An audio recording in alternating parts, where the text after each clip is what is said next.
सहनौ भुनक्तु सह वीर्यं करवावहै तेजस्विनावधीतमस्तु मा विद्विषावहै। ॐ शान्ति शान्ति शान्तिः।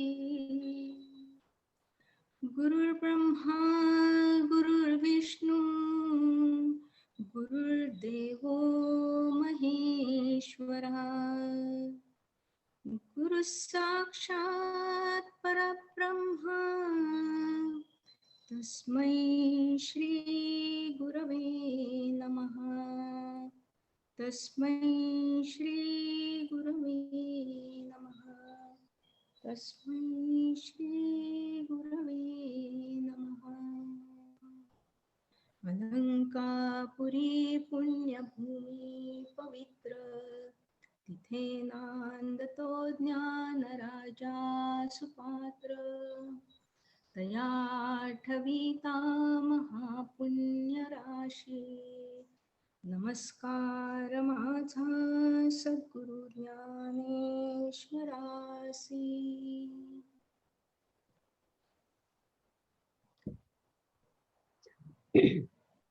आता आपण सुरू करूया. आपण 9व्या अध्यायात आहोत. 4 श्लोक झाले. 5व्या श्लोकापासून सुरू करूया.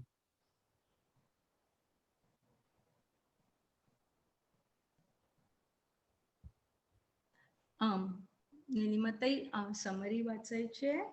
अरे हो समरी राहिली. Okay summary वाचूया. माधवीला असेल ना. हो हॅलो निलिमाताई. आपण अध्याय 9वा राजविद्या सॉरी वाचू ना. हो वाच. अध्याय 9वा राजविद्या राजगुह्य योग. मागच्या सेशनच्या वेळी आपण ज्ञानेश्वरीच्या 9व्या अध्यायाला सुरुवात केली आणि प्रथम ज्ञानेश्वर माऊलीच्या अतिशय गोड अशा आपल्या सद्गुरू आणि इतर श्रोतृवृंद यांच्या बरोबरचा त्यांचा अतिशय लढीवाळ असा संवाद जो या अध्यायाच्या पहिल्या 33 ओव्यांमध्ये आहे आणि त्यानंतर गीतेच्या 9व्या अध्यायातील श्लोक 1 ते 4 आणि त्यावरील माऊलीच्या निरूपणाच्या ओव्या 34 ते 70 एवढे आपण कव्हर केले. आणि अर्थातच निलिमाताईंनी त्याआधी अतिशय सोप्या शब्दात सांगितलेला 9व्या अध्यायाचा सारांश ऐकला. खरं सांगायचं तर ज्ञानेश्वरीतील 9वा अध्याय हा माझा फार आवडीचा अध्याय आहे. अतिशय सुरेख अशा भरपूर ओव्या या अध्यायात आहेत. माऊलीच्या ह्या अध्यायातील बऱ्याच ओव्या वारकरी संप्रदायातील प्रवचन आणि कीर्तनांमधून तुम्हाला ऐकायला मिळतील. त्यामुळे हा विषय माझ्या विशेष जिव्हाळ्याचा आहे आणि यातील काही ओव्यांबद्दल बोलायची संधी मिळाल्याने मला खूप आनंद होत आहे. त्यामुळे माझी समरी कदाचित थोडी लांब झाली आहे, त्यामुळे मी तुमची आधीच क्षमा मागते. या अध्यायाचे नावच किती गोड आहे. राजविद्या राजगुह्य योग. ऐकायला एकदम भारी आणि आपली उत्सुकता आपोआपच वाढवणार. बापरे, हा अगदी रॉयल सब्जेक्ट वाटतोय. काय आहे तरी काय, पण नाव जरी भारी वाटलं तरी विषय खरोखर अगदी सोपा आहे. आपण फक्त नीट लक्ष देऊन आणि मनापासून ऐकायला पाहिजे. मात्र ज्ञानेश्वर माऊली अध्यायाची सुरुवातच कशी करतात. तरी अवधान एक वेळे दीजे, मग सर्व सुखासी पात्र होईजे, हे प्रतिज्ञोत्तर माझे उघड ऐका. माऊली आपल्याला प्रॉमिस करते आहे, अगदी शब्देवारी सांगत आहे, तुम्ही फक्त बस एक वेळ लक्ष देऊन ऐका आणि तुमचे कल्याण होऊन जाईल. माऊलींनी अवधान शब्द वापरला आहे. फार महत्वाचा शब्द आहे हा. त्यांचे प्रॉमिस असे वरवरचे नाही आहे. आपल्याकडून त्यांची अपेक्षा काय आहे तर अवधान. पण आपलं कसं होतं, आपलं मन मात्र चारी दिशांनी वैखूर उधळतं. आपल्याला अनन्य भावे मन एकाग्र करून ऐकणं जमत नाही. आपण नाही का बघतो हल्ली अगदी रोजच्या जीवनात आपण कुणाला तरी आपल्या मुलाला, बायकोला, नवऱ्याला, अगदी ऑफिस मधल्या सहकार्याला काहीतरी महत्वाचं सांगायचा प्रयत्न करत असतो, पण त्यांचं अर्ध लक्ष कुठे असतं? त्यांच्या फोनवर त्यांचं काहीतरी चालू असतंच, नाही का? ह्याला अवधान म्हणायचं का? नाही. आम्ही गेल्या आठवड्यात कोलोराडोला गेलो होतो ना माझ्या मुलाकडे, तेव्हा त्याच्याकडे त्याचा एक छोटा पपी डॉग आहे. त्याचं नाव मिलो. माझा आणि अमृतचा खरं तर घरात पेट्स बरोबर राहण्याचा हा पहिलाच प्रसंग. तर चिन्मय जेव्हा दरवेळी त्याला खायला द्यायचा, तेव्हा फूड दाखवून तो म्हणायचा, मिलो सिट, मिलो डाऊन, मिलो सिट. आणि मिलो जेव्हा तसं वागायचा तेव्हा ते प्रॉमिस केलेलं फूड त्याला मिळायचं. सांगायचा मुद्दा काय, माऊलीनी लाख आपल्याला प्रॉमिस केले आहे, पण आपण आपला पार्ट पण केला पाहिजे ना. आपण यापूर्वी बघितले आहे, जेव्हा जेव्हा माऊली उत्साहाच्या भरात असे आत्मविश्वासाचे शब्द बोलून जातात, हे प्रतिज्ञोत्तर माझे उघड ऐका, तेव्हा लगेच दुसऱ्या क्षणी त्यांना वाटतं, अरे या संतजनांच्या सभेत मी काही कमी जास्त तर बोललो नाही ना. इमिजिएटली ते म्हणतात, मी हे तुम्हाला गर्वाने सांगत नाही आहे हो, अगदी लढिवाळपणे विनंती करतो आहे. तुमच्यासारखे ऐश्वर्य संपन्न माहेर मला मिळाले आहे, त्यामुळे मी माझे लाड पुरवून घेत आहे. ज्याप्रमाणे एखाद्या लहान बालकाचे बोबडे बोल ऐकून किंवा चालण्याच्या प्रयत्नातील त्याची वेडीवाकडी अडखळणारी पावले पाहून त्याच्या आईला अतिशय आनंद होतो आणि आईला हसवण्यासाठी ते बालक पुन्हा पुन्हा ही गंमत करत राहतं. त्याप्रमाणे तुमच्या प्रेमात न्हाण्यासाठीच तुमच्याशी मी ही सलगी करत आहे. इथे ज्ञानेश्वरांची प्रतिभा अगदी भराला आली आहे. अनेक उत्तमोत्तम उदाहरणे आणि दृष्टांत देऊन त्यांनी आपल्यातील आणि सद्गुरूंमधील लढिवाळ जवळीक स्पष्ट केली आहे. हे सर्व वर्णन अतिशय मोहक आहे. ते म्हणतात, जर ताटच अमृताचे असेल तर त्यात आणखी काय पक्वान्न वाढणार? शीतल अशा चंद्राला का कुणी पंख्याने वारा घालील? प्रत्यक्ष नाद ब्रह्माला कुठले गायन ऐकवणार? प्रत्यक्ष दागिन्याला कुठल्या दागिन्याने सजवणार? सुगंधाने कशाचा वास घ्यावा? सागराने आंघोळ कुठे करावी? आकाशाने कशाचे पांघरुण करावे? त्याप्रमाणे मी जरी लक्ष द्या असे म्हणत असलो तरी तुमच्या जवळ जे अमाप आहे तेच मी तुम्हाला देऊन तुमची काय तृप्ती करणार? परंतु ही प्रेमाची सलगी किंवा वात्सल्याचे प्रेम हे असेच असते. हीच तर गंमत आहे. म्हणून ते पुन्हा म्हणतात की सर्व जगाला प्रकाश देणाऱ्या आपण हातातल्या काडवातीने आरती करतोच ना, किंवा समुद्राला ओंजळभर पाण्याने अर्घ्य देतोच ना, त्याप्रमाणे माझे हे बोबडे बोल तुम्ही संतजन आनंदाने स्वीकाराल अशी मला खात्री आहे. इथे मला अतिशय आवडलेली ओवी, बालक बापाची ये ताटी रिगे, रिगोनी बापातेची जेवू लागे, की तो संतोष लेनी वेगे मुखची वोडवी. किती सुंदर उपमा आहे. ऐसी जाती प्रेमाची या. लहान बालक वडील जेवायला बसले असताना त्यांच्याच ताटात हात घालून त्याच्या चिमुकल्या हाताने जेव्हा वडिलांना भरवायला लागतो, तेव्हा तो बाप अति आनंदाने आपले तोंड मुलाच्या हातासमोर नेतो. तसे मी जरी हा बालिशपणा करत असलो तरी त्याने तुम्हालाच आनंद व्हावा अशीच आपल्या ह्या प्रेमाची रीत आहे. आपण नेहमी बघतो नाही का, एखादं लहान मूल आपल्याला अगदी त्रास देत असतं, आपण त्याला लटके रागावतो सुद्धा, पण खरे तर आपल्याला मनातून खूप आनंद होत असतो, गंमत वाटत असते. आपण त्या मुलाला चटकन उचलून त्याचा पापा घेतो. ज्ञानेश्वर माऊलींनी इथे अजून एक सुंदर दृष्टांत दिला आहे. अहो तान्हयाची लागता झटे, तरी अधिकची पान्हा फुटे, रोषे प्रेम दुणवटे पर्यंत याचे मी. एखादं तान्हुलं जेव्हा आईच्या स्तनाला ढुसण्या देतं तेव्हा तिला अधिकच पान्हा फुटतो. आवडत्या व्यक्तीच्या रागानेही प्रेम दुप्पट होते. तसे माझ्यासारख्या लेकराच्या लढिवाळ बोलण्याने तुमचे निजलेले कृपाळू पण जागे झाले आहे. एरवी गीतार्थ मराठी भाषेतून सांगावा अशी माझी योग्यता आहे काय? पण तरी हे करण्याचे धाडस मी करत आहे, कारण ह्या माझ्या धिटाईने आपल्यासारख्या संतांचा मी आवडता होईन. मला खरंच गंमत वाटते. हा पुरुष प्रत्यक्ष ज्ञानाचा सागर, ज्ञानदेव, पण कधीही स्वतःकडे मोठेपणा घेऊन प्रौढीने बोलत नाही. उलट श्रोत्यांनाच सांगतात की तुमच्या कृपादृष्टीचा वर्षाव माझ्यावर झाला की मला हे सर्व आपोआपच पुरेल. व्यक्त्याच्या वक्तृत्वाला श्रोत्यांचे अवधान मिळाले की शब्द आपोआप मागे येतील. अर्थ बोलाची वाटप आहे, तेथ अभिप्रावो अभिप्रायाते विये, भावाचा फुलवरा होत जाये मतीवरी.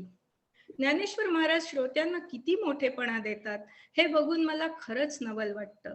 ते म्हणतात, चंद्रकांत मणी पाझरतो खरा, पण चंद्राच्या प्रकाशात त्याला पाझरवण्याची कला आहे म्हणून. त्याप्रमाणे व्यक्त्याला बोलके करण्याची खरी खुबी श्रोत्यांमध्येच आहे. म्हणून वक्ता तो वक्ताची नोहे, श्रोते नवीन. किती ती लीनता. आपण जेव्हा ज्ञानेश्वरी वाचतो किंवा ऐकतो तेव्हा माऊली श्रोता या ज्ञाताने आपल्याशी बोलत आहे अशी जर आपण कल्पना केली तर खरोखर आपल्याला शरम वाटते हो. आपण किती अवधान देतो, खरंच लक्ष देतो का? ज्ञानेश्वर महाराज म्हणतात, तांदूळ भात बनवणाऱ्याला आम्हाला गोड बनवा अशी विनंती थोडीच करतात, किंवा कळसूत्री बाहुल्या सूत्रधाराची त्यांना नाचवण्याबद्दल प्रार्थना करतात काय? त्याप्रमाणे लक्ष द्या अशी विनवणी तुम्हाला करण्याची काही गरजच काय? त्यानंतर सद्गुरू निवृत्तीनाथांच्या सांगण्यावरून ज्ञानेश्वर महाराज संतोषून ऍक्च्युअल गीतार्थाकडे वळले आहेत. 9व्या अध्यायाच्या पहिल्या श्लोकात भगवंत अर्जुनास म्हणत आहे की मी आता तुला माझ्या अंतरीचे गुज सांगतो. खरे तर हे अत्यंत गुह्य असे गुपित आहे, पण ते गुपित अर्जुनापाशी फोडण्याचे भगवंताने ठरवले आहे. कारण अर्जुन हा श्रेष्ठ भक्त आहे आणि हे गुपित जाणून घेण्यासाठी अत्यंत लायक आहे. भगवंत म्हणतात की हे अत्यंत गुप्त आणि श्रेष्ठ ब्रह्मज्ञान मी तुला विज्ञानासहित सांगतो. आपण यापूर्वी बघितले आहे, विज्ञान म्हणजे प्रपंच ज्ञान. म्हणजे भगवंत अर्जुनाला ज्ञान आणि विज्ञान दोन्ही वेगवेगळे करून सांगणार आहे. इथे माऊलीने अतिशय सुरेख उपमा वापरल्या आहेत.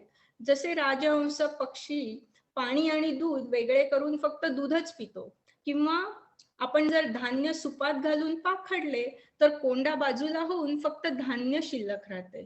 तसे एकदा ज्ञान आणि विज्ञान किंवा प्रपंच ज्ञान आपल्याला वेगवेगळे जाणता आले की मनुष्य संसारात राहूनही मोक्ष गतीला प्राप्त होतो. दुसऱ्या श्लोकामध्ये या अध्यायाच्या नावाप्रमाणे राजविद्या आणि राजगुह्य हे अधिक उलगडून सांगितले आहे. राजविद्या, विद्या म्हणजे आपल्याला माहितीच आहे. ऍक्च्युअली आमच्या शाळेचे नाव सुद्धा बेडेकर विद्या मंदिर असे होते. विद्या म्हणजे ज्ञान किंवा नॉलेज. राजविद्या म्हणजे उत्तमातील उत्तम, श्रेष्ठतम असे ज्ञान. सर्व विद्यांचा राजा असे हे ज्ञान की जे प्राप्त झाले असता मनुष्याला पुनर्जन्म घ्यावा लागत नाही. म्हणजे निलिमाताई नेहमी सांगतात तसे हवाई मधलं आपलं तिकीट संपलं की परत यायला लागतं. आम्ही सुद्धा गेल्या आठवड्यात कोलोराडोहून परत आलोच ना. परंतु या ब्रह्मज्ञानाचे तसे नाही. ते एकदा प्राप्त झाले की ते कमी होत नाही, नाश पावत नाही. त्यामुळे तुम्हाला पुन्हा जन्म घ्यावा लागत नाही. पुढे तिसऱ्या श्लोकात भगवंत सांगतात की हे गुह्यतम असे ब्रह्मज्ञान सर्वांना उपलब्ध असूनही आणि मुख्य म्हणजे ते त्यांच्या जवळच असूनही, जसे तुझे आहे तुझं पाशी, ते त्यांना समजत नाही. आणि बहुतेक सर्वच जण अज्ञानी लोक ते सोडून विषय भोगांच्या नादी लागून जन्म मरणाच्या फेऱ्यात अडकून पडतात. पुनरपी जननम पुनरपी मरणम या चक्रातच फिरत राहतात. ज्ञानेश्वर माऊलींनी हा विषय वेगवेगळी उदाहरणे देऊन समजावून सांगितला आहे. जसे गायीच्या आचळातील दूध इतक्या जवळ असूनही मूर्ख गोचिड मात्र ते टाकून रक्तच पीत बसतं, किंवा एखाद्या घरात धनाचा हंडा पुरलेला असतो परंतु त्या घरात राहणाऱ्या अभाग्याला मात्र ते माहीत नसल्याने तो दरिद्रीच राहतो.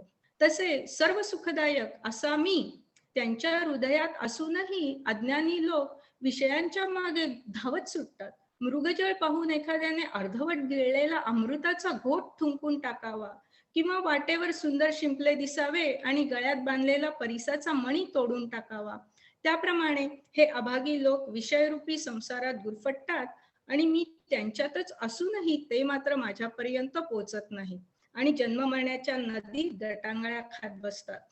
चौथा श्लोक खूप इंटरेस्टिंग आणि समजण्यास थोडा अवघड आहे असे मला वाटते. ऍक्च्युअली आधीच्या अध्यायामध्येही म्हणजे 7व्या अध्यायात आपण हा कॉन्सेप्ट बघितला आहे, पण अजून नीट व्यवस्थित डोक्यात बसला नव्हता. भगवान श्रीकृष्ण म्हणतोय की मी सर्व विश्वव्यापी आहे, सर्व विश्वाला मी व्यापले आहे, माझ्या ठिकाणी सर्व भूत प्राणी मात्र आहेत, परंतु मी मात्र त्यांच्या ठिकाणी नाही. हे ऐकताना थोडं कॉम्प्लिकेटेड किंवा कॉन्ट्राडिक्टरी वाटतं. असं कसं शक्य आहे? म्हणजे नक्की काय आहे? आपण तर नेहमी ऐकतो की ब्रह्म सर्वव्यापी आहे म्हणजे सगळ्यात देव आहे. मग भगवान परत असं कसं सांगतायत की मी मात्र त्यांच्यात नाही? पण त्यांचं स्पष्टीकरण देताना माऊली म्हणतात, जसे दुधाचे दही होते किंवा बीजाचा वृक्ष होतो म्हणजे खोड, पाने, फुले असा सगळा विस्तार होतो, किंवा एका सुवर्णाच्या लगडीपासून वेगवेगळे दागिने होतात, त्याप्रमाणे अव्यक्त आणि अमूर्त अशा माझ्यापासून या सर्व जगताचा विस्तार झालेला आहे, परंतु मी मात्र या सर्वांच्या पलीकडे आहे. म्हणजे या जगताचा जरी नाश झाला तरी मी मात्र त्यानंतर अखंड निरंतर आहे. जसे आपण मागल्या अध्यायात बघितले की ब्रह्माचा दिवस संपून रात्र झाली की सर्व सृष्टी लयाला जाते, पण म्हणून त्या ब्रह्मतत्वाचा नाश होतो का? नाही. म्हणून भगवंत सांगत आहे मी त्यांच्या ठिकाणी नाही. आपण जसं म्हणतो ना की मी त्या सर्वांना पुरून उरलो आहे, तसं आहे हे. ही गोष्ट किंवा ज्याला आपण राजविद्या किंवा अल्टिमेट नॉलेज म्हणू शकतो, ते माऊलीने अजून 1-2 उदाहरणे देऊन समजावले आहे. जसे आपण झोपतो आणि आपल्याला स्वप्न पडतं, त्यात आपण आपल्या सकट बऱ्याच गोष्टी बघतो, पण तरीही जागे झाल्यावर आपण मात्र त्या सर्वांपासून वेगळे असतो. आपण त्या स्वप्नसृष्टीशी कनेक्टेड नसतो आणि स्वप्न संपले तरी आपले अस्तित्व मात्र असते. तसे जगाचा अंत झाल्यावर सुद्धा त्या परमात्म्याच्या अस्तित्व मात्र कायम असते. म्हणून तो या दृश्य जगातील भूतमात्रांच्या ठिकाणी नाही, जरी हे सर्व जग त्याच्यापासूनच निर्माण झाले असले तरी. हा कॉन्सेप्ट समजण्यासाठी अजून एक पाण्याचे उदाहरण दिले जाते. जसे पाणी स्वतः निराकार आहे, पण आपण ज्या भांड्यात ठेवू त्याचा आकार त्याला येतो, परंतु भांडे जरी फुटले तरी पाणी मात्र असते. पाण्याचे अस्तित्व भांड्यावर अवलंबून नाही. आपण आता समरमध्ये बीचवर वेकेशनसाठी जातो, आपण सर्वांनी समुद्रावरच्या लाटा बघितल्या असतील. दूरवर बघत असलं की दिसतं की एक लाट तयार होते, पुढे पुढे सरकत येते, मोठी मोठी होत जाते, वाटेतल्या एखाद्या छोट्या लाटेला सुद्धा पोटात सामावून अजून मोठी होऊन किनाऱ्यापर्यंत अगदी फेसाळत येते. आता विचार करा, समुद्र त्या लाटेत असतो का? कारण जर असता तर किनाऱ्यावर आदळून जेव्हा लाट फुटते तेव्हा समुद्राला काही फरक पडतो का? म्हणजे जरी समुद्रातून लाट उत्पन्न झाली असली तरी लाटेत समुद्र नाही. अगदी त्याचप्रमाणे मी जरी या सर्व विश्वाला व्यापलेले असले, ही सर्व भूतमात्रे जरी माझ्या ठिकाणी असली तरी मी मात्र त्यांच्या ठिकाणी नाही, असे भगवंत ह्या 4थ्या श्लोकात अर्जुनास सांगत आहे. हे मला खूपच इंटरेस्टिंग वाटलं आणि पहिल्यांदा ऐकल्या क्षणी जरी विचित्र वाटलं तरी नीट विचार केला आणि ही उदाहरणं बघितल्यानंतर मात्र हे सर्व पटते. आपण आज वाचणार आहोत त्या 5व्या श्लोकात सुद्धा हाच गुह्य कॉन्सेप्ट भगवंताने अजून समजावून सांगितला आहे. पूर्ण कव्हर केलं. गुड. छान छान छान छान छान खूप केलं. छान खूपच सुंदर. सांगितलं. खूप मस्त सांगितलंस माधवी. हो. Very good. आणि तू स्वतःचे अनुभव त्याच्यात घातलेस ते मला आवडलं. हो. एकदम छान, मस्त. म्हटलं मला आवडीचा विषय होता, त्यामुळे मी जरा हे झाले, हो, वाहवत मला गेले. वाटलंच. आणि सगळ्या वेळा कव्हर केलंस. It's okay. शिवाय कॉलोराडोचं संपूर्ण हे असल्यामुळे अजून तिकडची समाधी कंटिन्यू असल्यामुळे आणखी मजा आली. ओके, आता 5वा श्लोक मी वाचते. ताई वाचते. हा.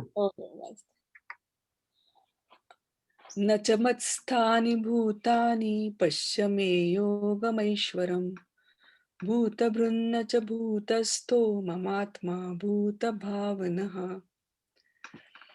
कल्पना टाकून पाहू लागलास तर सर्व भूते माझ्या ठिकाणीही नाहीत. असा हा माझा ऐश्वर्य योग आहे तो पहा. तसेच भूतांना धारण करणारे तथापि अलिप्त असल्याने भूतांच्या ठिकाणी स्थित नसलेले आणि त्यांच्या ठिकाणी भूताची कल्पना केली जाते अशा प्रकारचे माझे स्वरूप आहे. मायेच्या पलीकडे असणारी जी आमची शुद्ध स्वरूप स्थिती ती जर तू कल्पना टाकून पाहशील तर हे सर्व प्राणी माझ्या ठिकाणी आहेत हे म्हणणे देखील व्यर्थ आहे. कारण सर्व मीच आहे म्हणून. सहज विचार केला तरी पुढे कल्पनारूपी संध्याकाळच्या वेळी बुद्धीची दृष्टी क्षणभर मंद होते. म्हणून माझे स्वरूप अखंड दंडायमान असले तरी ते अस्पष्ट होते व त्या ठिकाणी भूते निरनिराळी आहेत असे दिसते. तीच कल्पनारूपी संध्याकाळ नाहीशी झाली म्हणजे त्यावेळी मी अखंड दंडायमानच स्वरूपाने आहे. ते कसे तर ज्याप्रमाणे माळेवर भासणारी सर्पकल्पना जाता क्षणी माळेचे सर्पपण जाऊन तिचे मूळचे स्वरूप दिसते. सहज विचार करून पाहिले तरी तर घागरी व मडकी याचे आकार आपोआप जमिनीतून निघतात काय? तर नाही.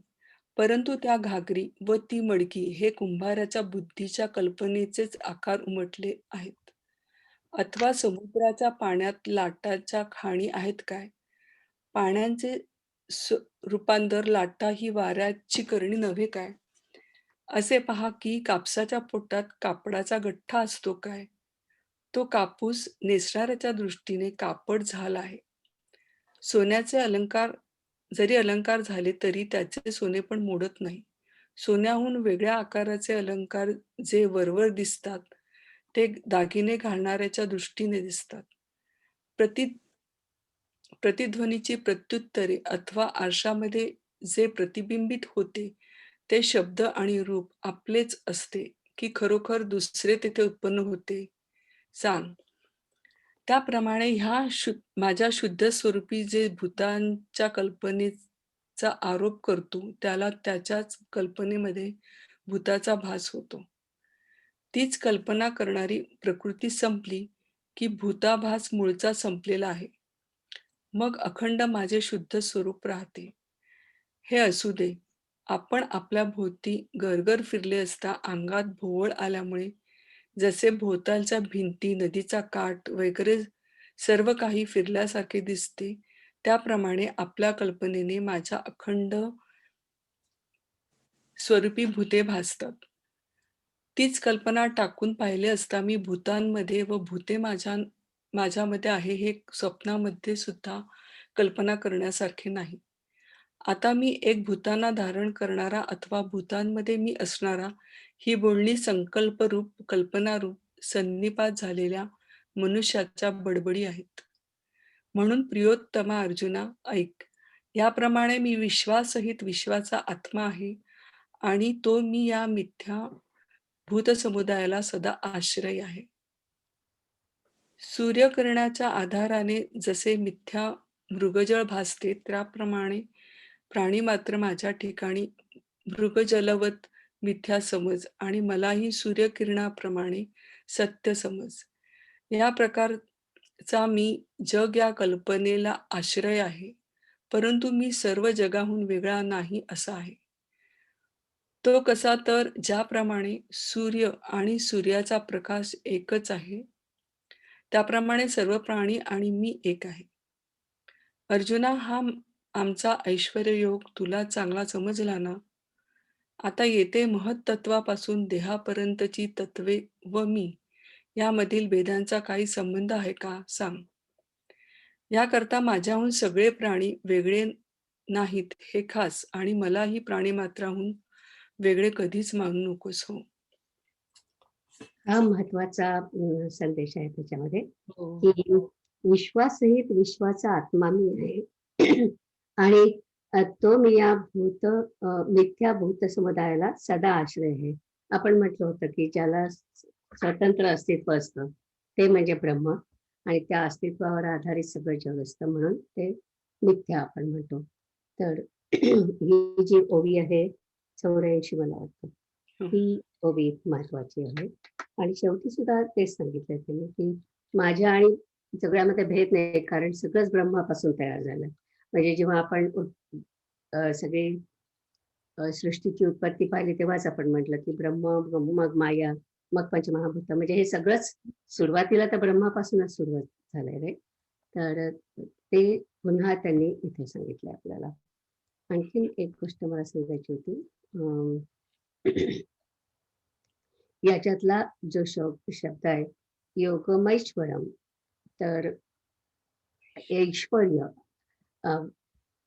ऐश्वर्य नाही हा, ऐश्वर हा जो शब्द आहे ते म्हणजे जे ईश्वराचं आहे ते. ईश्वर पासून ऍडजेक्टिव्ह झालाय ईश्वर. तर ते ऐश्वर जे आहे त्याच्यामध्ये त्यांनी जगत आणि ईश्वराचा संबंध सांगितलेला आहे.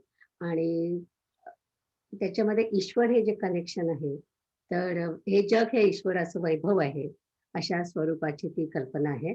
आणि ईश्वरमय आहे ही एक सुंदर कल्पना इथे आहे. आणि ती मी पॉइंट आउट अशासाठी केली आता की 11व्या अध्यायात ते आपल्याला विश्वरूप दर्शन दाखवणार आहे भगवान कृष्ण. आणि त्यावेळेस हीच कल्पना त्यांनी एक्सपॅन्ड केलेली आहे.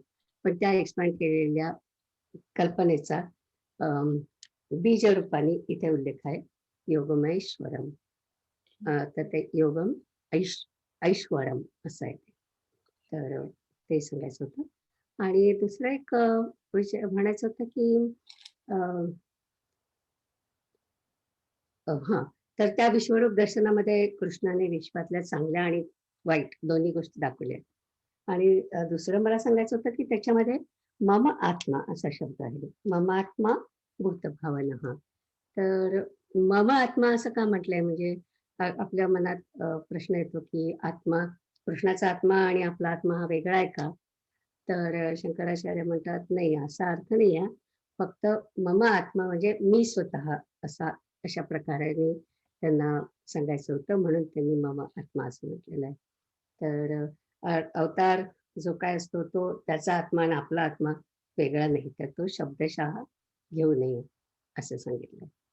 ओके, जाऊया पुढे. हो, चालेल. आमचा प्रकृती पैलीकडील भावो, जरी कल्पने विण लागसी पाहो, तरी मज माझी भूते ही वावो, जे मी सर्व म्हणून एरवी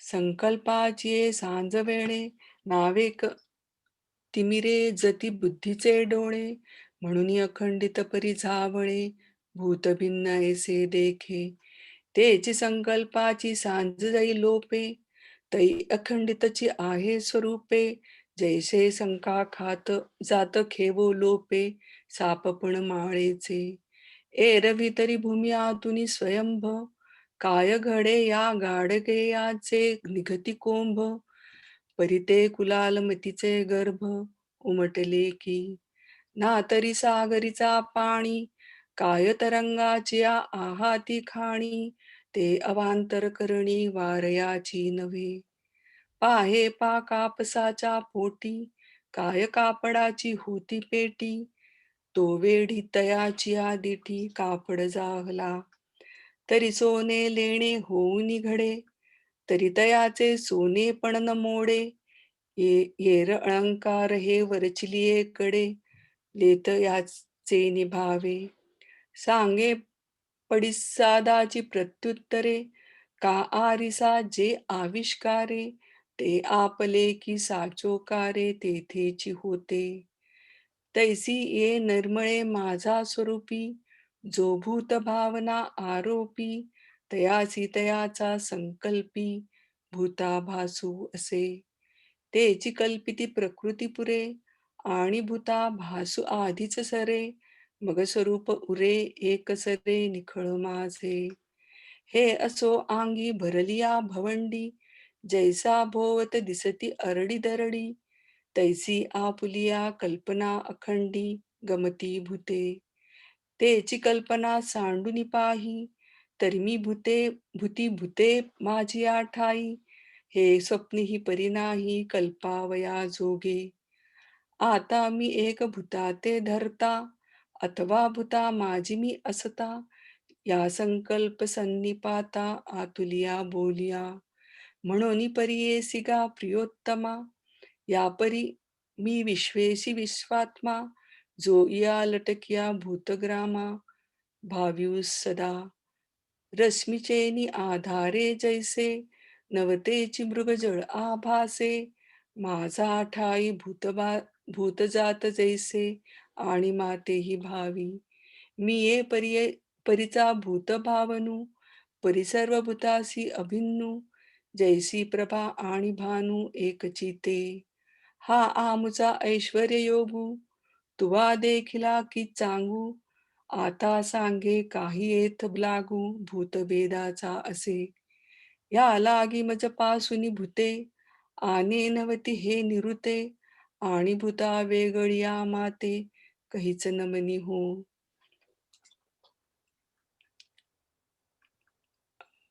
पुढचा मी वाचू का मी? मी वाचते. वाचू. हम्म. यथा आकाश स्थितो नित्यं वायु सर्वत्रोग महान, तथा सर्वाणि भूतानि मत्स्थानी युपधारया.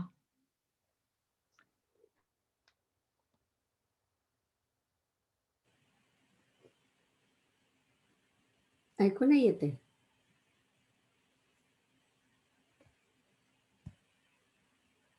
अनम्यूट कर. ओ. ओके. सर्वत्र संचार करणारा महान वायू आकाशाच्या ठिकाणी जसा नित्य स्थित आहे, त्याप्रमाणे सर्व भूते माझ्या ठिकाणी स्थित आहेत असे जाण. परंतु आकाश जसे व जेवढे आहे तसाच व तेवढाच वायू आकाशात असतो. सहज पंखा हलवून पाहिले तर तो वेगळा दिसतो, नाहीतर आकाश व तो एकच आहे. त्याप्रमाणे प्राणी मात्र माझ्या ठिकाणी काही कल्पिले तर भासतात, व जर कल्पना केली नाही तर ते नाहीतच. त्या ठिकाणी सर्व मीच मी आहे. म्हणून भूतांचे असणे आणि नसणे हे कल्पनेच्या योगाने होते. कारण की भूताभास हा कल्पना नष्ट झाली की तिचबरोबर नष्ट होतो, व कल्पना उत्पन्न झाली की तिचबरोबर उत्पन्न होतो. ते कल्पना करणारे भूतच ज्यावेळी नाहीसे होते, तेव्हा भूतांचे असणे व भूतांचे नसणे हा व्यवहार कुठून होणार. म्हणून तू आणखी या ऐश्वर्य योगासंबंधी पुन्हा विचार कर. अशा अनुभव रूपी ज्ञानसमुद्रामध्ये तू आपल्याला एक लाट कर, व चराचरात जर तू पाहशील तर तू एक आहेस असे कळू नये. देव म्हणतात, अर्जुना, या ज्ञानाची जागृती तुला आली ना? जर आली असेल तर आता द्वैत्व स्वप्न मिथ्या झाले की नाही, तरी पुन्हा जर कदाचित बुद्धीला कल्पनेची झोप येईल तर अभेद ज्ञान जाईल. त्यामुळे मग कल्पनारूपी झोप लागल्यावर तू द्वैतरूपी स्वप्नात पुन्हा पडशील. म्हणून या कल्पनारूपी झोपेचा मार्ग मोडेल आणि केवळ स्वरूप जागृती रूपच होऊन जाऊ असे एक खास वर्म आहे, ते आता तुला उघड दाखवितो. तरी हे धैर्यवंत अर्जुना, बाबा चांगले लक्ष दे. अरे, सर्व प्राणी मात्रांना मायाच उत्पन्न करते व तीच त्यांचा नाश करते. गगन जेवढे जैसे, पवन गगनी तेवढाची असे, सहजे हालविलिया वेगळा दिसे, एरवी गगन तिचे तो. तैसे भूतजात माझा ठाई,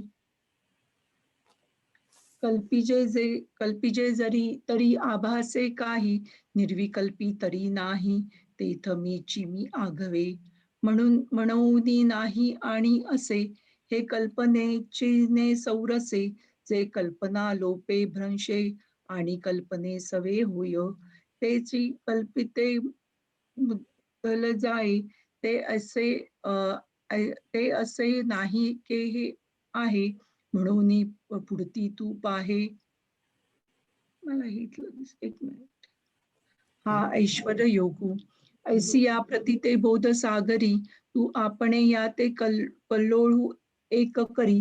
मग जव पहासी चराचरी, तव तुची आहासी. या जाणणे याचाचे हो, तूच आला ना म्हणती देव.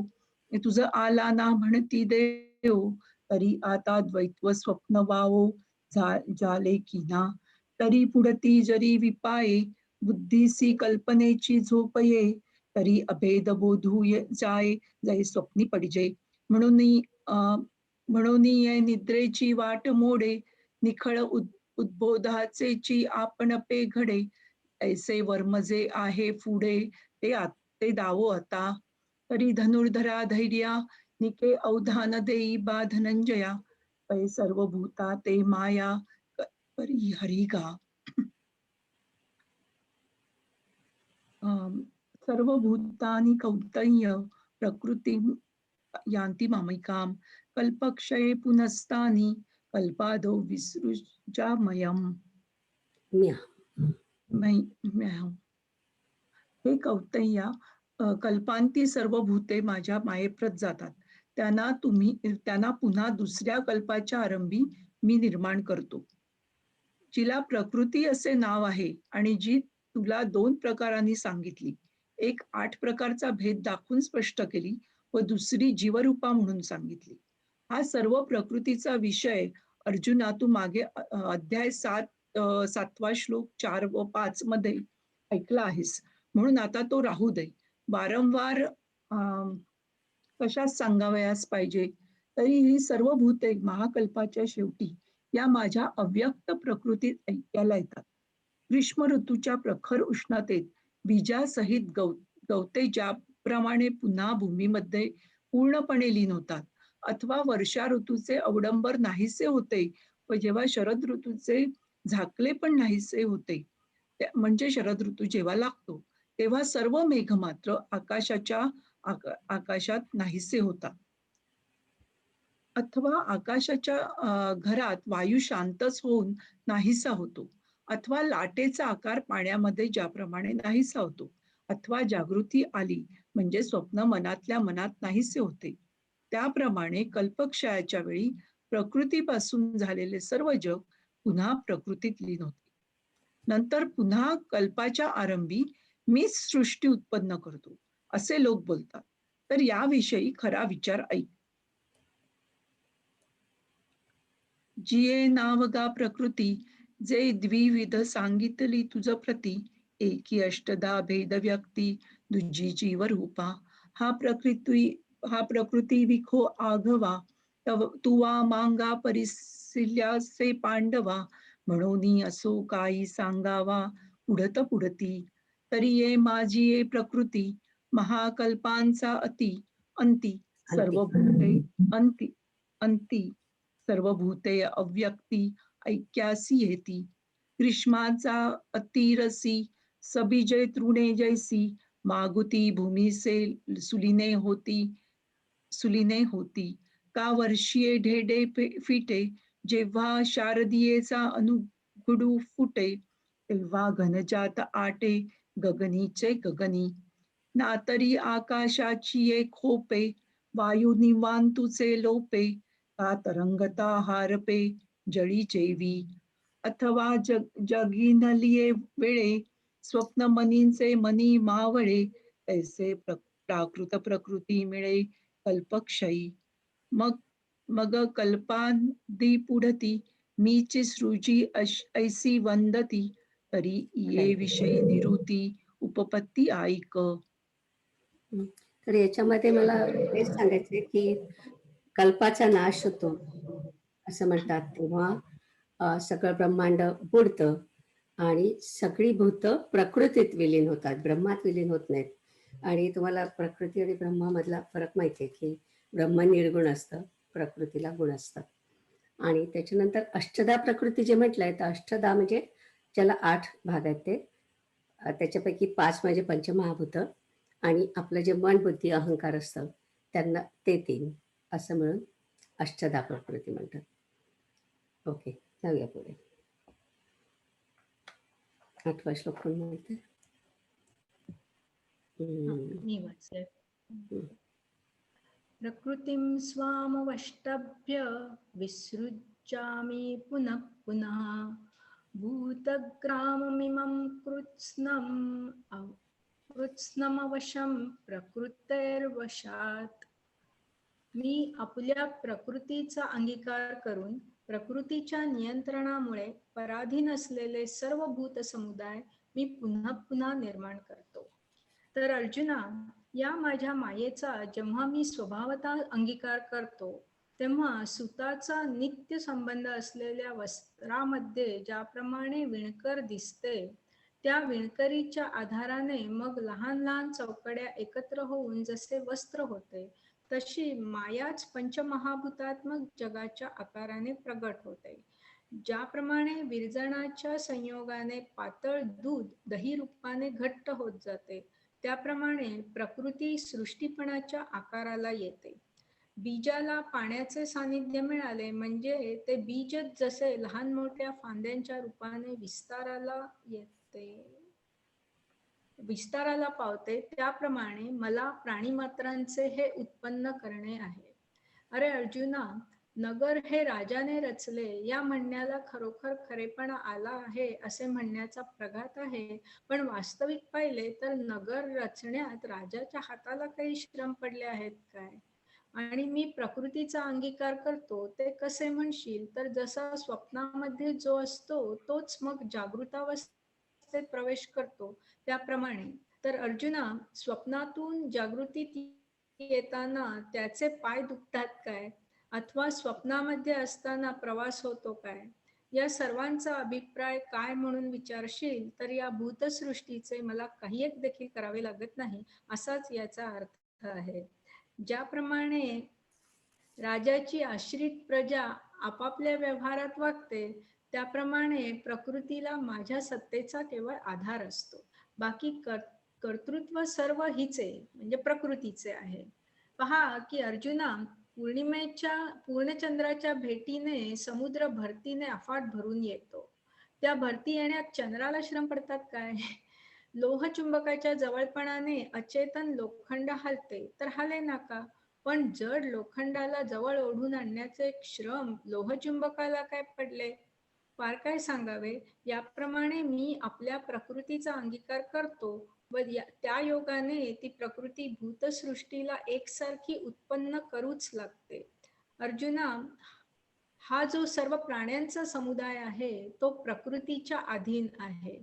ज्याप्रमाणे बीजाच्या वेलाला आणि पानांना उत्पन्न करण्यास भूमी किंवा जमीन समर्थ आहे, अथवा बाल्यादी अवस्थांस जसा देह संघाचा आधार आहे, किंवा ज्याप्रमाणे आकाशात मेघांची फळी येण्यास वर्षा ऋतू आधारभूत आहे, अथवा स्वप्नाला कारण जशी झोप आहे, त्याचप्रमाणे हे श्रेष्ठ पुरुषा, या सर्वही भूत समुदायाची मालकीण प्रकृती आहे. स्थावरांना अथवा जंगमांना, मोठ्यांना अथवा लहानांना, हे राहू दे, सर्व भूत समुदायास प्रकृतीच मूळ आहे. म्हणून भूते उत्पन्न करावीत अथवा उत्पन्न केलेली भूते रक्षण करावीत, या सर्व गोष्टी करण्याचा संबंध आमच्याकडे मुळीच येत नाही. पाण्यामध्ये चांदण्याच्या वेली पसरलेल्या दिसतात, त्या वेली वाढवण्याचे काम जसे चंद्राने केले नाही, त्याप्रमाणे जगाचे उत्पत्ती स्थिती वगैरे कर्म माझ्यापासून दूर राहिले आहे. किती छान आहे, किती उपमा दिल्या. सुरेख आहे. तरी हेची प्रकृती किरीटी मी स्वकीया सहजे अधिष्ठी, तेथ तंतू समवायपटी जेवी विणावणी दिसे, मग तिये विणावणीचे निआधारे लहाना चौकडिया पटत भरे, तैसी पंचात्मके आकारे प्रकृतीची होये, जैसे विरजणीयाचे निसंगे दूधची आटे जो लागे, तैशी प्रकृती अंगारी गे सृष्टीपणाची बीज जळाची जवळी कला आहे, आणि तेची शाखोपशाखी होये, तैसे मज करणे आहे भूतांचे हे, अगानगर हे राये केले, या म्हणणया साचपण कीर आले, परी निरुते पाहता काय शिणले रायाचे हात, आणि मी प्रकृती अधिष्ठिते कैसे, जैसे स्वप्नी जो असे, मग तोची प्रवेशे जागृतावस्थे, तरी स्वप्नौनी जागृती येता काय पाय दुखती पंडुसुता, की स्वप्ना माझी असता प्रवासू होय. या आगवियाचा अभिप्रावोकारी, जे हे भूत सृष्टीचे काही, मज एकही करणे नाही ऐसाची अर्थू. जैशी राये अधिष्ठिली जैशी राये अधिष्ठिली प्रजा, व्यापारे आपुलालिया काजा. तैसा प्रकृती संगू माझा, येर करणे ते इयेचे. पाहे पा पूर्ण चंद्राची ये भेटी, समुद्र भरते अपार दाटी. तेथ चंद्रासी काय किरीटी, उपखा पडे. जड परी जवळी का, लोह चळे तरी चळो का. कवणू शिणू भ्रामका सान्निधानाचा. किंबहुना या परी मी निज प्रकृती अंगीकारी, आणि भूतसृष्टी एकसरी प्रसवोंची लागे. जो हा भूतग्रामू आघवा, असे प्रकृती अधीन पांडवा. जैसी बीजा लागी वेल पालवा, समर्थ भूमी ना तरी बाळादिका वयसा. गोसावी देह संगू जैसा, अथवा घनावळी आकाशा वार्षिये जेवी. का स्वप्नासी कारण निद्रा, तैसी प्रकृती हे नरेंद्रा. या अशेषा ही भूत समुद्रा, गोसाविणी गा. स्थावरा आणि जंगमा, स्थूळा अथवा सूक्ष्म, हे असो भूतग्रामा प्रकृतीची मूळ. म्हणून भूते हनसृजावी, का सृजिली प्रतिपाळावी. ये करणी न येती आघवी अमुचिया अंगा. जळी चंद्रिकेची पसरती वेली, ते वाढी चंद्रे नाही वाढविली. देवी माते पावोनी ठेली दुरी कर्मे. तर आता याच्यामध्ये पुन्हा भगवान कृष्ण सांगतायत की मी प्रकृतीचा अंगीकार करून सर्व समुदाय पुन्हा निर्माण करतो. आणि मला ती नगराची आणि राजाची उपमा फार आवडली की नगर निर्माण करण्यात राजाचे हात काही दुखत नाहीत, पण तो काय स्वतःच्या हाताने बांधत नाही, तरी पण राजाने नगर रचलं असं आपण म्हणतो. तसं ब्रह्म काय करत नाही, प्रकृती करते सगळं, पण सगळ्याच्या मागे ब्रह्म आहे. प्रकृती म्हणजे काय परत आले इकडे परत एकदा प्रकृती म्हणजे काय म्हणतात परत इथे एकदा. हा, आपण ब्रह्म आणि ब्रह्माने केली माया म्हणजेच प्रकृती. ओके. प्रकृती आणि माया सेम. हा, तर पुढच्या श्लोकामध्ये त्यांनी मग क्लिअर केला की चराचरांच्या निर्मितीचं कारण ब्रह्म आहे. आणि मग पुन्हा मागच्या सारखं 7व्या अध्यायासारखं त्यांनी म्हटलं की माझ्या ठिकाणी सर्व प्राणी आहेत पण मी त्यांच्यामध्ये नाही. निलिमा, याच्यामध्ये त्यांनी नरेंद्र हा शब्द वापरलाय ही मला गंमत वाटली, कारण ह्याच्या आधी म्हणजे गीतेमध्ये नरेंद्र नाहीये अर्थातच, पण जरा वेगळा वाटला, तो मॉडर्न वाटला, म्हणजे जरा असं. नरेंद्र म्हणजे राजा आहे. म्हणजे राजा ना? नाही, नरेंद्र म्हणजे राजा का, ते अर्जुनाला म्हणतायत ना. कुठं म्हणतात स्वप्नासी कारण तैसे नाही, तसे प्रकृती नरेंद्र नाही, बरोबर आहे, अर्जुनाला नाहीये. नाही, अर्जुनाला नाही म्हटलंय, नाहीये. हा, राजाचं उदाहरण देत आहेत तसं. हो. ओके, जाऊया पुढे. न चमाम तानि कर्माणि निबध्नन्ति धनंजय, उदासीन वदासीन मसक्तं तेषु कर्मसु. आणि हे धनंजया, या जगदुत्पत्ती संहारात्मक कर्माच्या ठिकाणी अनासक्त व उदासीनाप्रमाणे असलेल्या मला ही कर्मे बंधन करू शकत नाहीत. आणि समुद्राच्या पाण्याचा लोट सुटला असता त्यास मिठाचा घाट थोपवून धरू शकत नाही, कारण मिठाचा अंत समुद्राच्या पाण्यात होतो. त्याप्रमाणे सर्व कर्मांची समाप्ती जर माझ्या स्वरूपी होते तर ती कर्मे मला काय बांधणार. धुराच्या कणांचे छत जर जोराने वाहणाऱ्या वाऱ्यास थांबविल अथवा सूर्यबिंबात जर आकाश प्रवेश करील, हे राहू दे. अंधार प्रवेश करेल, हे राहू दे. पावसाच्या धारा पर्वताच्या पोटातील पदार्थांना खुपत नाहीत, त्याचप्रमाणे प्रकृतीचे कर्म मात्र मला बाधू शकत नाही. एरवी या प्रकृतीच्या विकारामध्ये जगामध्ये मीच एक आहे हे लक्षात ठेव. परंतु एखाद्या उदास पुरुषाप्रमाणे मी स्वतः काही करीत नाही अथवा दुसऱ्याकडून काही करवीतही नाही. घरात ठेवलेला दिवा कोणाला तू अमुक एक काम कर असा नियम घालून देत नाही अथवा कोणी काही काम करीत असले तर त्याचे निवारण करीत नाही आणि घरामध्ये कोण काय काम करीत आहे तेही जाणत नाही.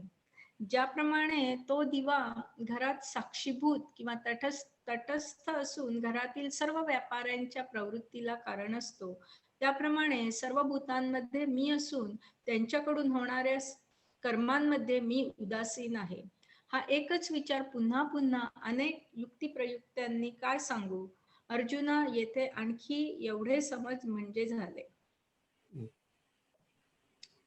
आणि सुटलिया सिंधू जळाचा लोटू न शके धरू सैंधवाचा घाटू देवी सकळ कर्मा मीच शेवटू ती काही बांधती माते धूम्ररजांची पिंजरी वाजती या वायू ते जरी होकारी का सूर्यबिंबा माझारी अंधारे रिगे हे असो पर्वताची हृदयीचे जेवी पर्जन्य धारा स्तवन खोचे देवी कर्मजात प्रकृतीचे नलगे मज एरवी ये प्राकृती विकारी एकुमीची आहे अवधारी परी उदासीनाची परी करीना करवी दिपू ठेविला परिवरी कवणाते नियमिना निवारी आणि कवण कवणीये व्यापारी राहाटे तेही नेणे तो जैसा का साक्षीभूतू गृह व्यापार प्रवृत्ती हेतू तैसा भूतकर्मी अनासक्तू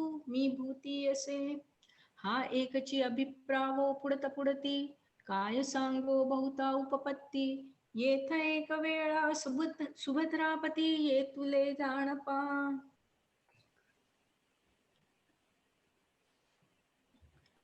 माधुरी वाचते. मयाध्यक्षेण प्रकृती सुयते सचराचरम हेतुनानेन कौन्तेय जगद्विपरिवर्तते.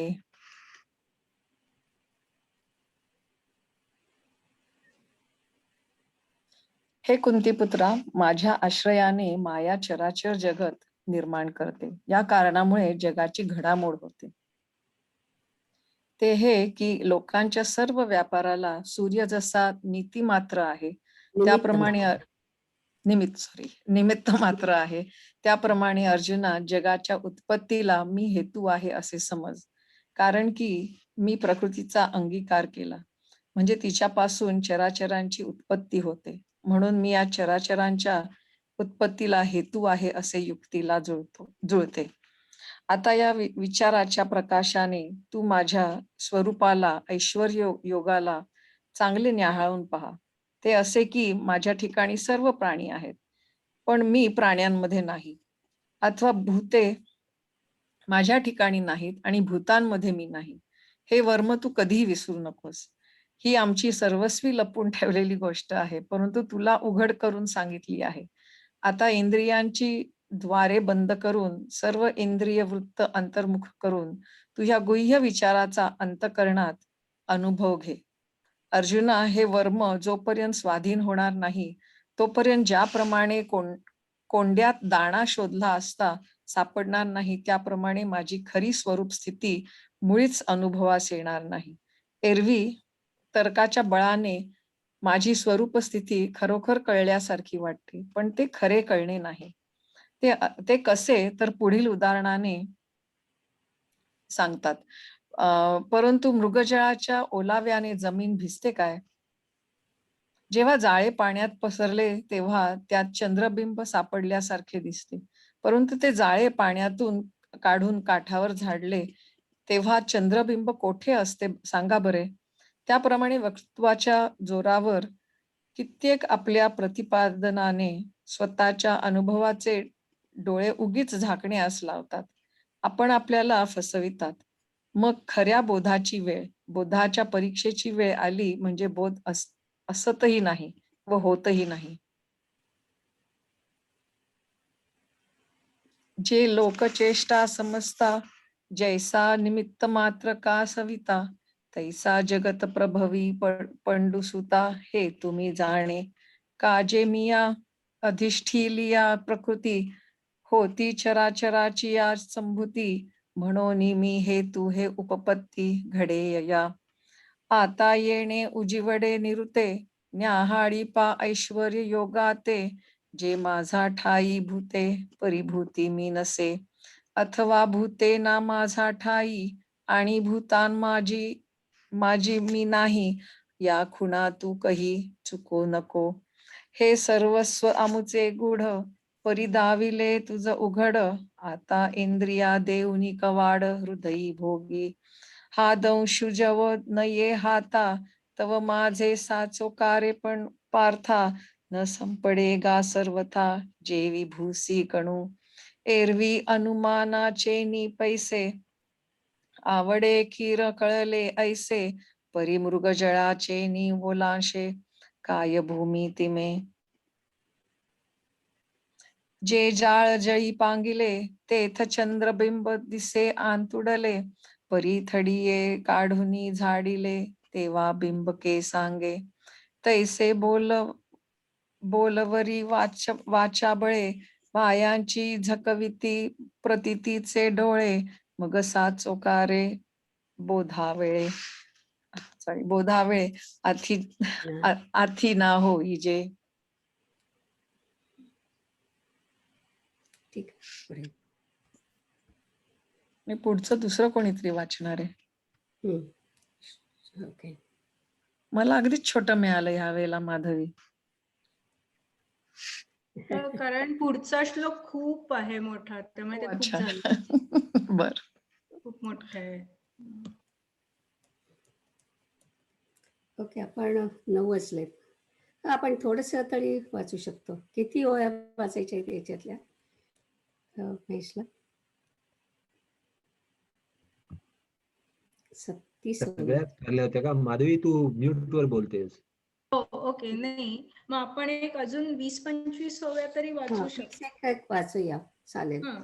आणि याच्यामध्ये ते हेच म्हणतात की आपल्याला नुसतं वाटलं की आपल्याला हे कळलं सगळं, तरी पण जोपर्यंत अनुभव येत नाही, आत्मानुभव येत नाही, तोपर्यंत कळलं असं होत नाही. म्हणून ते म्हणतात की शेवटी प्रतीती आपल्याला यायला पाहिजे. प्रतीती म्हणजे अनुभव यायला पाहिजे, आत्मानुभव. तेव्हाच आपल्याला ते कळलं असं म्हणता येईल. अवजानंती. ओके. बऱ्याचदा त्यामुळे समरी आपण स्वतः केली की आपल्याला खरोखर समजतं असं पण वाटतं. खरंच अनुभव आहे ना तो. आणि तू केलं की सगळ्यांना समजतं असं. ओके. महेश वाचतो.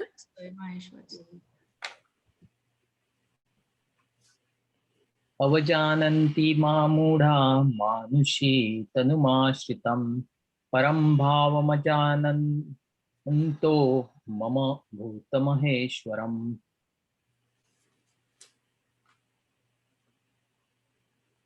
माझे उत्कृष्ट स्वरूप न जाणणारे मूर्ख, सर्व भूतांचा ईश्वर असलेल्या पण सांप्रत मानव देह धारण करणाऱ्या मला मनुष्यच समजून मनुष्य धर्म माझ्यावर आरोपित करून माझी अवहेलना करतात. फार काय सांगावे. जर तुम्ही या संसाराला भीत असाल आणि माझ्या स्वरूप प्राप्तीविषयी जर तुम्हाला खरी इच्छा असेल, तर आम्ही हे सांगितलेले विचार तुम्ही ध्यानात ठेवा. नाहीतर ज्याप्रमाणे काविळीने व्यापलेली दृष्टी चांदण्याला पिवळे समजते, त्याप्रमाणे माझ्या शुद्ध स्वरूपात दोष पहा. अथवा तापाने दूषित झालेले तोंड दुधाला कडू विष म्हणते, त्याप्रमाणे मनुष्य नसलेल्याला मला मनुष्य असे माना. म्हणून अर्जुना, पुन्हा तुला एक वार बजावतो की तू कदाचित या सांगितलेल्या स्वरूप ज्ञानाच्या अभिप्रायाला विसरशील तर विसरू नकोस. कारण या स्थूल दृष्टीने मला पाहू म्हटले तर ते पाहणे व्यर्थ होईल. ज्याप्रमाणे स्वप्नातील सेवन केलेल्या अमृताने अमर होता येत नाही, कारण ते पिऊनही न प्यायल्याप्रमाणे आहे, त्याप्रमाणे मी देहधारी आहे अशी बुद्धी ठेवून जे माझ्याकडे पाहतात, त्यांचे ते पाहणे खरोखर न पाहण्यात जमा आहे असे समज. एरवी मी स्थूल आहे अथवा दृष्टीने माझ्याकडे पाहणारे जे मूर्ख लोक ते आपल्या समजुतीप्रमाणे खरोखरी पूर्णपणे जाणतात, परंतु त्यांचे ते जाणणेच माझ्या स्वरूपाच्या खऱ्या ज्ञानाच्या आड येते. ज्याप्रमाणे पाण्यातील नक्षत्रांच्या प्रतिबिंबाला पाहून ती रत्ने आहेत अशा समजुतीने त्याविषयी लोभ धरून व पाण्यात शिरून ती खाण्याच्या आशेने पाण्यातील खडकावर चोच आपटून जसा एखाद्या हंसाने आपला घात करावा. अर्जुना सांग, ही गंगा आहे अशा समजुतीने मृगजळाजवळ येऊन पोचलेले तर त्याचे फळ काय? अथवा कल्पवृक्ष म्हणून बाभळीचा आश्रय केला तर ती बाभळी इच्छिलेले फळ देईल काय? हा नीलमण्यांचा दोन पदरी हार आहे. या बुद्धीने तो घेण्याकरिता सापाला उचलून घेण्यास तयार व्हावे, अथवा ही रत्ने आहेत अशा समजुतीने जशा गारगोट्या वेचाव्या, किंवा द्रव्याचा ठेवाच प्रकट झाला आहे असे समजून खैराचे निखारे आपल्या पदरात भरावेत, अथवा ही आपली पडछाया आहे असे न समजता सिंहाने विहिरीत उडी घालावी. त्याप्रमाणे ज्यांनी मी परमात्मा देहधारी आहे असा आपल्या बुद्धीमध्ये कृतनिश्चय केला आहे, त्यांनी खरा चंद्र म्हणून पाण्यातील चंद्राचे प्रतिबिंब घेतल्यासारखे आहे. तसा हा सगळ्यात एक मिनिट हा सगळ्यात महत्वाचा इथे संदेश आहे की कृष्णाच्या बाबतीत आहे, हा अवताराच्या बाबतीत, की अवतार घेऊन आलाय देव आणि त्यालाच देहधारी समजतात. खरं म्हणजे तो ब्रह्माचाच अवतार आहे किंवा ईश्वराचा अवतार आहे, पण त्याला आपण देहधारी समजतो, ती चूक आहे. किंवा मग मूर्तीची पूजा करताना मूर्तीलाच देव समजतात, मूर्तीच्या आतमध्ये आपण प्राण प्रतिष्ठा करतो आणि तो देव असतो हे विसरून जातात, ते चुकीचं आहे असं या शेवटच्या म्हणजे या 11व्या श्लोकामध्ये म्हटलंय. जाऊया पुढे. आपण हे सगळं वाचून घेऊ शकतो, मला वाटतं 9:5 झाले. राईट, चालेल. तसा परमात्मा देहधारी आहे असा त्यांचा ठाम निश्चय व्यर्थ गेला. हे कसे झाले? तर ज्याप्रमाणे कोणी एखाद्याने भाताची पेज पिऊन मग अमृताचा परिणाम पाहावा, त्याप्रमाणे तसे नाशिवंत जो स्थूल आकार तेच माझे खरे स्वरूप असा आपल्या मनामध्ये निश्चय करून ते जर मला अविनाशाला पाहू जातील तर त्यांना मी कसा दिसेन? अर्जुना, पूर्वेच्या मार्गाला निघून कोणाला पश्चिम समुद्राच्या किनाऱ्यास पोचता येईल काय? अथवा अर्जुना, कोंडा पांडून त्याप्रमाणे दाणे प्राप्त होतील काय? त्याप्रमाणे आकाराला आलेले हे शरीर हेच मी असे मला जाणले असता माझे केवळ खरे स्वरूप जाणले जाईल काय? फेस प्याल्याने पाणी प्याल्यासारखे होईल काय? म्हणून मोहित झालेल्या मनोवृत्तीने हे स्थूल शरीरच मी परमात्मा आहे असे मानून मग या देहाची जी जन्मादी कर्मे ती माझ्यावर लागतात. यामुळे नाव नसलेल्या मला ते नाव देतात.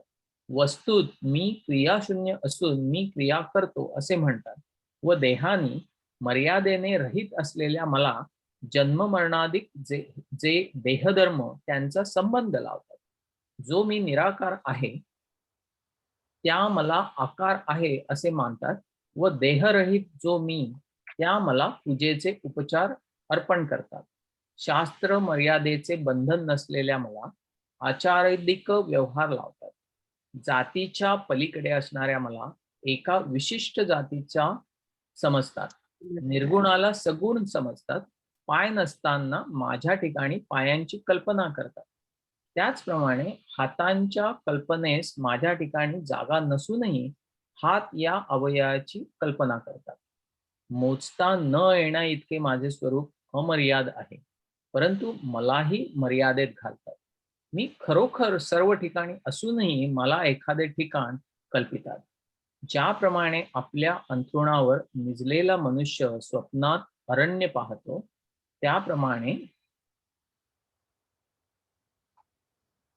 त्याप्रमाणे कान वगैरेंचा संबंध माझ्या ठिकाणी नसताना कानांची कल्पना करतात. डोळ्यांचा संबंध माझ्या ठिकाणी नसतानाही डोळे कल्पितात व कोणत्याही नात्याचा संबंध नसताना नातेवाईकांची कल्पना करतात. मी काळा गोरा वगैरे नसतानाही तसल्या रूपाची माझ्या ठिकाणी कल्पना करतात. मी जो अदृश्य त्या मला दृश्य असे समजतात. मी जो इच्छारहित त्या मला इच्छा आहे असे मानतात. मी जो स्वतःसिद्ध तृप्त त्या मला तृप्ती कल्पितात. मी वस्त्रात गुंडाळता येण्यासारखा नसून मला वस्त्र नेसवतात. शृंगाराच्या पलीकडे असताना माझ्याकरिता दागिन्यांची योजना करतात. सर्व जगाला मी उत्पन्न करणार असून मलाही उत्पन्न करण्याची कल्पना ते करतात. नित्य असणारा जो मी त्या मला मूर्ती वगैरेंच्या द्वारे घडवितात. मी जो नित्यसिद्ध त्या माझी प्राणप्रतिष्ठा करतात. अर्जुना, सर्वांच्या आत्मत्वाने अखंड दंडायमान असणारा जो मी त्या मला आवाहन करतात आणि माझे विसर्जन करतात. मी जो सर्वदा स्वतःसिद्ध आणि एकरूप आहे त्या मला बाल्य, तारुण्य व वृद्धावस्था यांचा संबंध आहे असे समजतात. माझी अद्वैत स्थिती असताना माझ्या मागे द्वैत लावतात व मी कर्मरहित असून कर्मे करतो असे मानतात. आणि मी जो अभोगता तो मी भोग भोगतो असे मानतात. माझे कुळरहिताचे कुळ वर्णन करतात. मी जो नित्य त्या माझ्या मरणाने दुःखी होतात. व अर्जुना, मी जो सर्वांच्या अंतर्यामी असणारा त्या मला शत्रुमित्र आहेत असे मानतात. स्वकीय आनंदात रममाण असणारा जो मी त्या मला अनेक सुखांची इच्छा आहे असे म्हणतात. मी सगळीकडे सारखा व्यापलेला असून मी एका ठिकाणी आहे दुसऱ्या ठिकाणी नाही असे म्हणतात.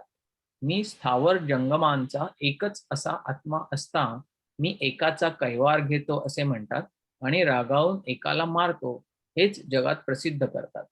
फार काय सांगावे, असे हे मनुष्याचे सामान्य धर्म तेच सर्व माझ्या ठिकाणी आहेत असे त्या अज्ञानी लोकांचे विपरीत ज्ञान असते. जेव्हा एखादी मूर्ती आपल्या पुढे पाहतात त्यावेळेला त्या मूर्ती एवढाच देव आहे अशा समजुतीने भक्ती करतात आणि मग तीच मूर्ती भंगली म्हणजे आता देव नाहीसा झाला असे समजून पूजा करण्याचे थांबवतात.